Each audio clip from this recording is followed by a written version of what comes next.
We will study inverse of G transform. In the previous lectures, we studied shortly, we smelled the inverse G transform. Using the pair, for example, delta n will be 1, delta n minus 1 will be minus z. So if it is 1 plus g minus 1, it was delta n plus delta n minus 1. Using pair, we consider it. But the general form of the inverse G transform is 1 over 2 pi j circular integral xz g n minus 1 dz, where circle is circular. The symbol, circle symbol, denotes the integration around a counterclockwise closed circular contour centered at the origin with radius r.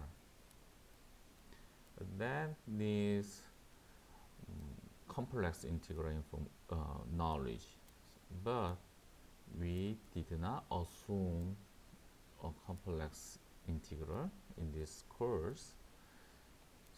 We will use alternative approach to get the inverse G transform. It is expanding the algebraic expression into partial fraction expansion and recognizing the sequences associated with the individual terms. Here we have polynomials of g, the numerator and denominator. Since denominator's order is higher than the order of numerator, we can directly use a fractional partial fraction expansion here. So before doing this, according to ROC, we will have different expression. For example, 1 minus AZ minus Z is greater than A. Actually, we used 2 in the previous example. It will be AN, UN. However, it is 1 minus AZ with Z minus is less than A, it will be minus AN U minus N minus 1. Okay? So when we consider the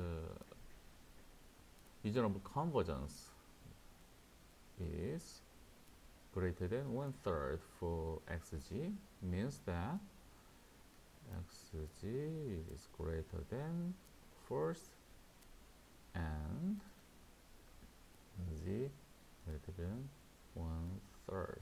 So for this term, ROC is greater than 1/4, and here the ROC is z, absolute of z is greater than 1/3. So it will be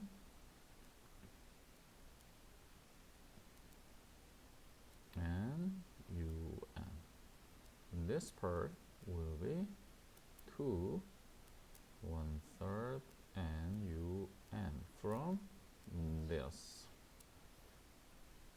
Okay. What about ROC of xg is absolute value of g is less than 1/4. It means that it is z is less than 4 and z, absolute value of z is less than 1/3. So for this will be minus an, un minus 1. So minus 1/4 n, un minus n minus 1 minus 2 1/3 and un minus minus n minus 1, like this. What about this? Means that z is greater than 1/4 and z is less than 1/3. So xn is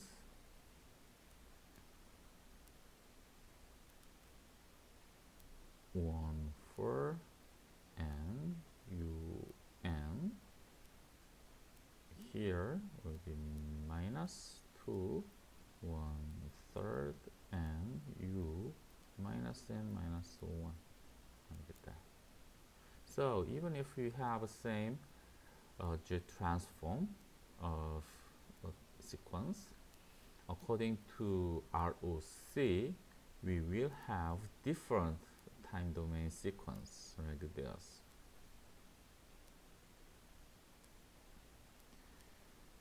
So the basic G transform properties. First one is linearity is exactly the same as DTFT and the FI filter. So here, easily prove the linearity. So the final result is G transform is linear. It means that the weighted sum will be weighted sum of outputs. So it means that superposition is satisfied the system. And delay one sample, then we already express using delta n will be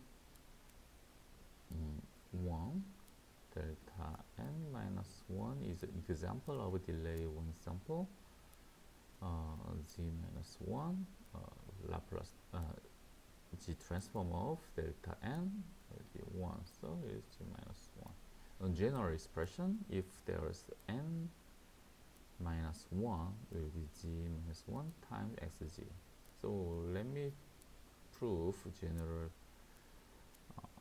delay time samples xn minus n0, then xz minus n0 xz. Here's from definition, xn minus n0 times z minus n.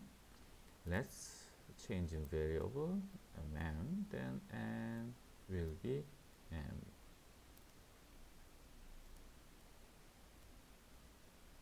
Plus n0.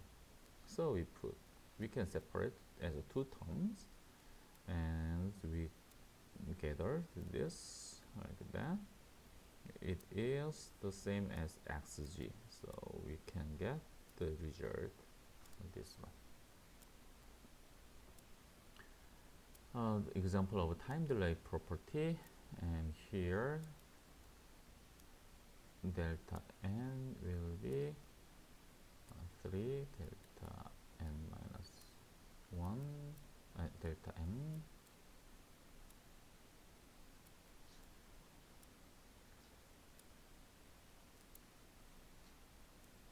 n plus 2 delta 4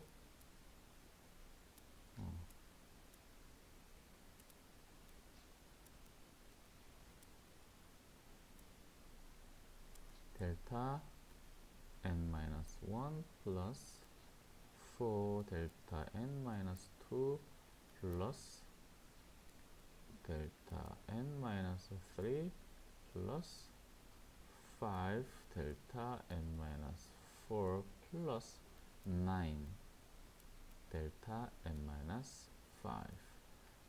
So you can transform each term due to linearity. Will be 3 transformed 1 g minus 1 4 g minus 2 like this.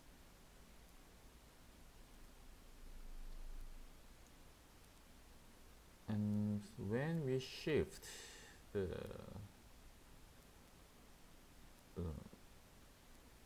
xm